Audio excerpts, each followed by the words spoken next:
Hello students, आज के video lecture में आप सबका स्वागत है। आप देख रहे हैं पाहुल इंस्टीट्यूट का ऑफिशियल चैनल यस टीचर और मैं हूं आपका आइल्स टीचर जसविंदर सिंह। तो लो जी, आज से हम स्टार्ट करने जा रहे हैं टास्क टू की फुल सीरीज। आपको बता दें कि टास्क 2 जो है ये काफी स्कोरिंग पार्ट है। इसको टास्क 1 से बहुत इजी माना जाता है, लेकिन ये इजी तभी है अगर आपको बेसिक स्ट्रक्चर्स आती हैं, अगर आपको सभी टिप्स एंड ट्रिक्स पता हैं, आपको टेम्पलेट्स पता है, ये सब कुछ जो भी सीक्रेट्स हैं वो सब हम इस सीरीज में कवर करने वाले हैं। आप देखोगे कि कैसे क्वेश्चंस को समझना है, सीक्रेट्स क्या है, आप देखोगे ब्रेनस्टॉर्मिंग कैसे करनी है, कैसे आइडियाज बनाए जाते हैं, कैसे प्लानिंग करनी है, लिखेंगे इंट्रोडक्शन, फिर थीसिस, BP1, BP2, कंक्लूजन, सब कुछ लिखेंगे, टेम्पलेट्स के साथ लिखेंगे, सभी टास्क की टेम्पलेट्स करेंगे। बहुत कुछ है इस सीरीज के अंदर, बहुत आसानी से आप समझेंगे और आप बहुत अच्छा स्कोर ले सकते हैं टास्क 2 में। बने रहिए हमारे साथ। आपको बता दें कि हमने टास्क 1 की पूरी प्लेलिस्ट अपलोड कर दी है, उसका लिंक हम डिस्क्रिप्शन में डाल देते हैं। आप जिन स्टूडेंट्स ने उनको पूरी प्लेलिस्ट को नहीं देखा, आप देख सकते हैं, उसमें भी सभी ग्राफ्स को बहुत अच्छी तरीके से समझाया गया है, टिप्स एंड ट्रिक्स बताए गए हैं, कैसे इंफॉर्मेशन ग्रुप करनी है, कैसे लिखनी है, स्ट्रक्चर्स, वोकैबुलरी, सेंटेंस फॉर्मेशन, सब कुछ उसमें बहुत अच्छी तरह से बताया हुआ है। आप उसको भी पूरी अच्छी से देख लीजिए। टास्क 1 एंड टास्क 2 है पूरा का पूरा आइल्स का जो राइटिंग मॉड्यूल है, इसमें आप चैंपियन बन जाएंगे। तो आज से जो हम स्टार्ट करने जा रहे हैं ये है टास्क 2 की पूरी सीरीज। उसमें जो सबसे पहला चैप्टर है वो है इंट्रोडक्शन। तो इंट्रोडक्शन में जो बेसिक थिंग्स आपको जो लिखने से पहले पता होनी चाहिए वो आज हम डिस्कस करते हैं। तो स्टार्ट करते हैं आज हम टास्क 2। तो टास्क 2 में जो आपको क्या ध्यान में रखना है, पॉइंट्स टू रिमेंबर। तो आपको वैसे तो पता ही है, टास्क 1 की तरह में जैसे टास्क 1 में था वैसे ही टास्क 2 में कितने वर्ड्स चाहिए। जैसे कि आपको पता है टास्क 1 में हमें 150 वर्ड्स, एटलीस्ट 150 वर्ड्स हमें चाहिए थे। इसकी जो वर्ड काउंट है, इसमें हमें कितने वर्ड्स चाहिए, इसमें चाहिए हमें एटलीस्ट, इसमें हमें चाहिए एटलीस्ट 250 वर्ड, 250 वर्ड्स। तो 250 वर्ड्स एटलीस्ट, यहां पे ध्यान दीजिए एटलीस्ट लिखा हुआ है। एटलीस्ट का मतलब नोट लेस देन, ठीक है, मतलब 250 से नीचे नहीं होने चाहिए। आप ऊपर लिख सकते हो लेकिन नीचे नहीं। 249 भी अगर आपकी वर्ड काउंट हुई तो आपके बैंड स्कोर कट किए जाएंगे। और मैं आपको यहां पे बता दूं कि हम मैक्सिमम कितना लिख सकते हैं। आइल्स में ऐसा कहीं नहीं लिखा कि आप मैक्सिमम कितना लिख सकते हो, मिनिमम लिखा रहता है कि आप मिनिमम 250 वर्ड्स लिखने हैं। तो मैक्सिमम आपने बहुत ज्यादा भी नहीं लिखने।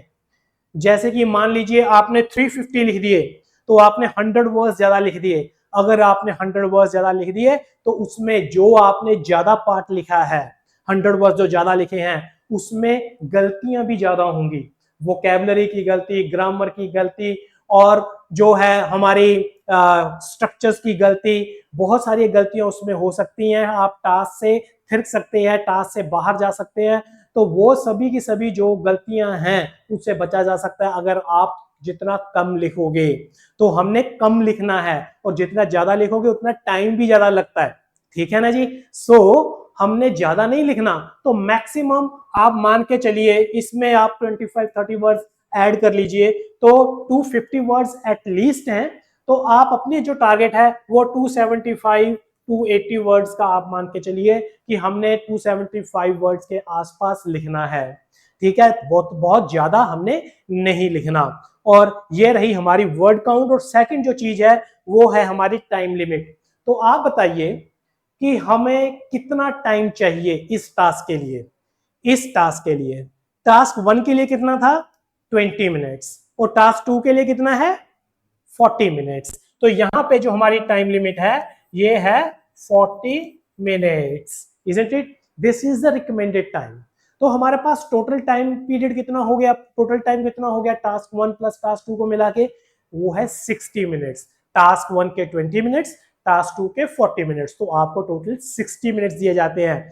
वैसे ये तो रिकमेंड किया गया है, आपके जो टाइम मैनेजमेंट है ये आपके ऊपर है, इजंट इट। आप चाहे टास्क 1 के लिए भी 30 और टास्क 2 के लिए भी 30-30 मिनट ले लीजिए, उनको तो पूरी टास्क आपने 60 मिनट्स के अंदर दोनों टास्क आपने लिखनी है। लेकिन क्योंकि ये टास्क बड़ी है, पहले से ही टाइम मैनेजमेंट माइंड में लेके हम चलेंगे, तो इसीलिए आपको बता रहे हैं कि ये जो रिकमेंडेड टाइम है वो 40 मिनट्स है, क्योंकि ये बड़ी टास्क है। टास्क 2 है 250 वर्ड्स लिखने हैं, जबकि टास्क 1 में 150 वर्ड्स एटलीस्ट थे और उसके लिए सिर्फ 20 मिनट्स थे। ठीक है जी, तो ध्यान दीजिए यहाँ पे वर्ड काउंट कितने हैं, एटलीस्ट 250 वर्ड्स, और इसके बाद टाइम लिमिट क्या है, 40 मिनट्स। तो एक चीज तो आपको क्लियर होगी। इसके बाद जो दूसरी चीज आपको पता होनी चाहिए कि इसमें मार्क्स कैसे दिए जाते हैं, isn't it? How will it get graded? आपकी जो टास्क है उसको कैसे ग्रेड किया जाता है, उसको कैसे बैंड स्कोर दिए जाते हैं। देखिए, बैंड स्कोर देने का जो तरीका है ये टास्क 1 का एंड टास्क 2 का दोनों का सेम है। तो जो मैं यहां पे आपको बता रहा हूं वो सेम टास्क 1 का भी है, isn't it? तो असल में जो हमारी जो टास्क है 1 एंड 2 बोथ, इनको 4 अलग अलग कैटेगरीज में क्लासिफाई किया हुआ, उसमें से आपको मार्क्स मिलते हैं। वो कौन कौन सी है? पहली जो कैटेगरी है वो है task response, task achievement. Second जो है वो है आपकी कोहेरेंस एंड कोहेजन। थर्ड जो है lexical resource and grammatical range and accuracy is the fourth one. So ये जो 4 हैं, इन चारों में से आपको ग्रेड किया जाता है। हम एक एक करके समझते हैं। तो हम देखते हैं सबसे पहले टास्क अचीवमेंट। जो टास्क अचीवमेंट है इसको हम टीए बोल देते हैं। क्या बोल देते हैं? TA, isn't it? It is a task achievement, task response।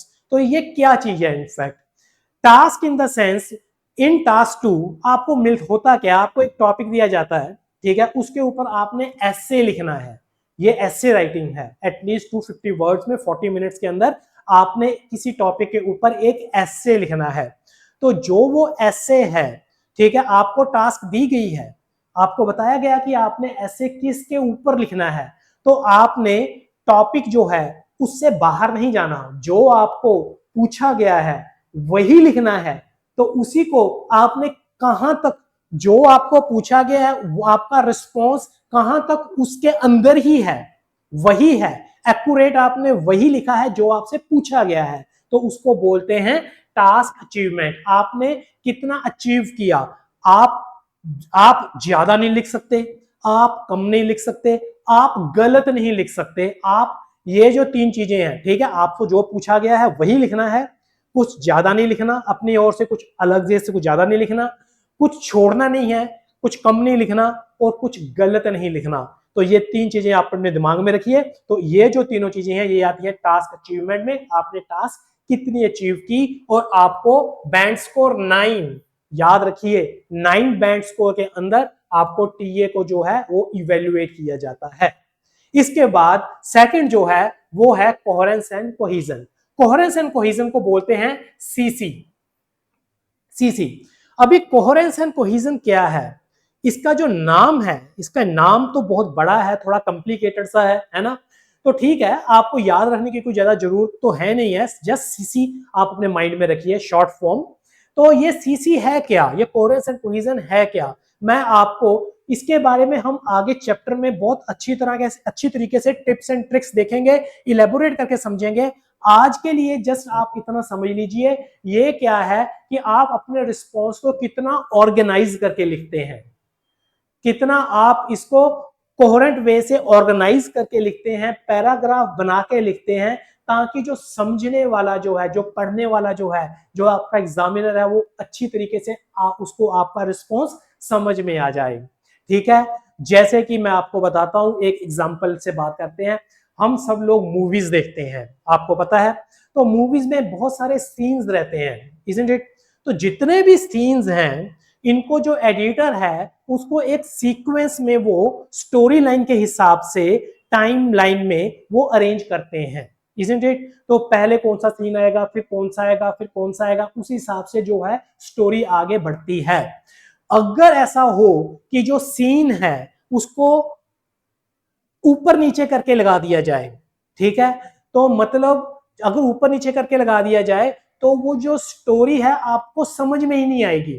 जबकि उसमें डायलॉग्स बिल्कुल ठीक हैं, उसमें जो करेक्टर है, जो हीरो हीरोइन और जो उसमें जो करेक्टर्स हैं वो भी सब वही हैं, जो सीन है वही है, डायलॉग्स भी सही है, सब कुछ सही है, लेकिन अगर उसकी तरतीब, अगर उसका सीक्वेंस सही नहीं है तो आपको समझ में नहीं आएगा, इज़न्ट इट? तो ये जो सीक्वेंस है जिसके साथ आपको समझ में आना चाहिए, इज़न्ट इट? तो वो सब कुछ आता है कोहेरेंस एंड कोहेजन में। इसमें आप अरेंज करके लिखते हो अपने रिस्पॉन्स को, एक कोहेरेंट वे से अरेंज करके लिखना, पैराग्राफ्स में लिखना, तो उसको बोलते हैं कोहेरेंस एंड उसको बोलते हैं सीसी पार्ट। तो आप अपना जो जो है, अब बोला जाता है जो एक प्रॉपर स्ट्रक्चर है कि पहले हम लिखेंगे इंट्रोडक्शन, फिर हम लिखेंगे थीसिस, फिर बॉडी पैराग्राफ्स लिखेंगे 2 और 3, सबसे नीचे लिखेंगे कंक्लूजन, और फिर इसके बाद जो ये जो थीसिस हैं, बॉडी पैराग्राफ्स हैं, इसके अंदर भी जो आपका रिस्पॉन्स है वो भी एक मतलब है कि सीक्वेंस में होना चाहिए ताकि समझने वाला आसानी से समझ सके। ये सब कुछ आता है थीसी में, और इसके भी आपको जो है बैंड स्कोर 9 में से इवेल्युएट किया जाता है। तो ये तो रहा अपना दूसरा पार्ट, आप समझ गए होंगे। अभी देखते हैं तीसरा पार्ट। तीसरा पार्ट है लेक्सिकल रिसोर्स। लेक्सिकल रिसोर्स मतलब इसको बोल देंगे हम एलआर, ठीक है, शॉर्ट फॉर्म एलआर। ये लेक्सिकल रिसोर्स क्या है? ये वोकैबुलरी पार्ट है। ये क्या है? ये वोकैबुलरी पार्ट है, isn't it? It is the vocab. तो वोकैब आपकी जो वोकैबुलरी है, तो इसमें आ जाएंगे वर्ड्स। तो वर्ड्स की आपने अपनी रेंज दिखानी है, आपको सिनोनिम्स, एंटोनिम्स, मतलब similar words and opposite words, आपको कुछ पता होने चाहिए। हमने सेम वर्ड को बार बार रिपीट नहीं करना, सेम फ्रेज को हमने बार बार रिपीट नहीं करना। तो ये जो है हमने रेंज दिखानी होती है। इसमें आपने जितने भी वर्ड्स हैं उनके स्पेलिंग मिस्टेक्स नहीं करने, तो स्पेलिंग मिस्टेक इसमें आ जाती है, रिपीटेशन इसमें आ जाती है। तो ये जो रेंज दिखाना और जो स्पेलिंग मिस्टेक्स पार्ट जो है वर्ड्स को लेके जो है, और वो सब कुछ लेक्सिकल रिसोर्स में आता है, वो आ जाता है एलआर पार्ट में, और इसको भी आउट ऑफ 9 बैंड इवेल्युएट किया जाता है। इसके बाद आ जाएगा हमारा fourth part, that is grammatical range and accuracy. Grammatical range and accuracy का जो शॉर्ट फॉर्म है ये हो गया GAR, ठीक है, GAR, grammar, grammatical range and accuracy. तो ये जो ग्रामर पार्ट है, हमने अपने पूरे जो जब भी हमने स्कूल में, कॉलेजेस में हमने इंग्लिश को पढ़ा, तो ग्रामर को हम बहुत अच्छी तरीके से हम वाकिफ हैं, हम फैमिलियर हैं, हमें पता है उसमें क्या होता है। उसमें होता है सेंटेंस फॉर्मेशंस। तो आपने सेंटेंस बनाने हैं, तो वो सेंटेंसेस में आप हो गया टेंसेस होगी, उसकी जो फॉर्मेशंस होगी, क्लॉजेस होगी, तो ये जो सब कुछ है ये जो आएगा, ये आएगा हमारा ग्रामेटिकल रेंज एक्यूरेसी में। तो उसमें भी हमने रेंज दिखानी है, विभिन्नता दिखानी है, कि हमने एक जैसी स्ट्रक्चर नहीं लिखनी, एक जैसा फ्रेज नहीं लिखना, इजंट इट? तो जो है उसमें भी हम अलग अलग तरीके से हम उसको लिखेंगे, देखेंगे कि कौन कौन सी ऑप्शंस होती हैं, हम देखते रहेंगे ये साथ साथ में आगे भी। तो ये जो ग्रामर पार्ट है, ठीक है, तो ये जो है इसको भी 9 बैंड में से इवेल्युएट किया जाता है। तो आप देखेंगे कि ये जो चारों पार्ट हैं, that is TA, CC, LR and GAR, इन सबको 9999 में से इवेल्युएट किया जाता है, और इसके बाद इसको जोड़ के, ठीक है, डिवाइडेड बाय 4 मींस इनका एवरेज निकाल लिया जाता है, और आउट ऑफ 9, इजंट इट, आपका टास्क 2 में से जो है उसको बैंड्स को कैलकुलेट किया जाता है। मींस इन सबका जो है एवरेज देखा जाता है, एवरेज देखेंगे, और वो जो एवरेज स्कोर जो आपका होगा 9 + 9 + 9 + 9 डिवाइडेड बाय 4, जो आपने एवरेज निकाला, वो जो एवरेज होगा वो आपका कैलकुलेटेड बैंड स्कोर होगा टास्क 2 के लिए, इजंट इट? तो आपको समझ में आ गया कि टास्क 2 का जो है उसके ये जो 4 पार्ट्स में से आपके जो स्कोर्स को इवेल्युएट किया जाता है। सबकी अपनी अपनी कमजोरी है भाई, किसी की कमजोरी ग्रामर है, किसी की कमजोरी लेक्सिकल रिसोर्स है, उसको वर्ड्स वोकैबुलरी याद नहीं रहती, किसी की प्रॉब्लम है कि टास्क अचीवमेंट वो जल्दी जल्दी में कुछ छोड़ देता है, या ज्यादा लिख देता है या गलत लिख देता है। कहीं किसी की कमजोरी कोहेरेंस एंड कोहेजन है, उसको जस्ट जो दिमाग में आता है वो लिखते जाता है, वो ये देखते ही नहीं है कि ये जो सीक्वेंस में लिखना है, ठीक है, उनके जो दिमाग में आ रहा है वो लिख रहे हैं और वो जो है कोहेरेंट मैनर में नहीं लिख पाते। तो सबकी अपनी अपनी जो है वो प्रॉब्लम है, किसी की एक है, किसी की दो है, किसी की सारी है। ये सब कुछ हम देखते चलेंगे। जैसे कि मैं आपको एक बात बता दूं कि भाई ये जो टास्क 2 है, it is just like you are playing a game, isn't it. अभी आपकी मान लो कोई फेवरेट गेम है, मान लो आपकी फेवरेट गेम क्रिकेट है, ठीक है, तो क्रिकेट के कुछ रूल्स एंड रेगुलेशंस हैं। तो वो रूल्स एंड रेगुलेशंस अगर आपको पता है तो उसके अंदर रह के ही आप स्कोर करोगे और जीत पाओगे। अगर आपको रूल्स रेगुलेशन नहीं पता तो पक्की बात है आप नहीं जीत सकते। तो जो भी आपका कोच है, आपका ट्रेनर है, वो आपको रूल्स के बारे में बताएगा। वो देखेगा कि आप किस रूल के अंदर आप वीक हो, इजंट इट। तो आपको उस जो पर्टिकुलर रूल है उसके ऊपर वो काम करेंगे और इसके बाद आपकी जो प्रॉब्लम है वो सॉर्ट आउट होगी और फिर इसके बाद आप जीत पाओगे, एक अच्छे प्लेयर बनोगे। वैसे ही सेम टू सेम इसमें भी, ठीक है, देखेंगे कि आपकी प्रॉब्लम किस साइड में है, ठीक है, कि आपकी प्रॉब्लम टीए में है, सीसीए में है, एलआर में है कि जीएआर में है। वो हम देखेंगे, उसके ऊपर काम करेंगे जहां भी प्रॉब्लम है और उसको ठीक करेंगे, तभी आपके बैंड स्कोर बढ़ेंगे, ठीक है। लॉजिकल मैनर में आप सोचिए तो तभी आपके बैंड स्कोर बढ़ेंगे। तो इसलिए ये बहुत जरूरी है आपको पहले से ही पता होना। और ये जो चारों जो सेक्शन हैं ये सेम है टास्क 1 के लिए भी, ठीक है, वो हम डिस्कस कर चुके हैं। लेकिन यहाँ पे ये जो है आपको टास्क 2 को लेकर इसको फिर से डिस्कस किया गया है। ये टास्क 1 एंड टास्क 2 के दोनों सेम है, टीए, सीसी, एलआर एंड जीएआर, ये 4 सेक्शन जो है इसके अंदर आपको इवेल्युएट किया जाता है। सो ये 4 मेन रूल हो गए इस गेम के। और इसके बाद वर्ड काउंट हो गया जो हमने देख चुके हैं, एटलीस्ट 250 वर्ड्स हमने देख लिया। टाइम की टाइम जो है लिमिट वो जो है हमारी है 40 मिनट्स फॉर टास्क 2। सो ये जो कुछ जो है हमारे पास रूल्स ये अपने माइंड में रखने हैं और फिर इसके बाद हम इसको टास्क को समझेंगे और उसके बाद लिखना स्टार्ट करेंगे। तो अब हम देखते हैं टॉपिक्स, ठीक है, रेंज ऑफ टॉपिक्स। देखिए इसमें आपने ऐसे लिखना है, तो ऐसे आपको अलग अलग टॉपिक्स में से आएगा, ठीक है जी। तो वो टॉपिक्स कौन से हो सकते हैं? कॉमन जो टॉपिक्स हैं जो वो आजकल आ रहे हैं, जो आ चुके हैं, ठीक है, वो आपके सामने स्क्रीन के ऊपर रहे, जिसके में आप देख सकते हो जैसे कि environment, health, science and technology, animals, media, city and countryside, education, आप देख सकते हो फैमिली, आप देख सकते हो employment, law and order, globalisation, sports and recreation. ये कुछ मेन टॉपिक्स हैं और इनके बाद इनके सब टॉपिक्स भी आप स्क्रीन के ऊपर देख पा रहे हो। स्क्रीन का आप एक जो है स्क्रीनशॉट ले लीजिए। तो ये जो टॉपिक्स हैं ये अक्सर आते हैं। तो ये टॉपिक्स क्यों आपको पहले बताए जा रहे हैं?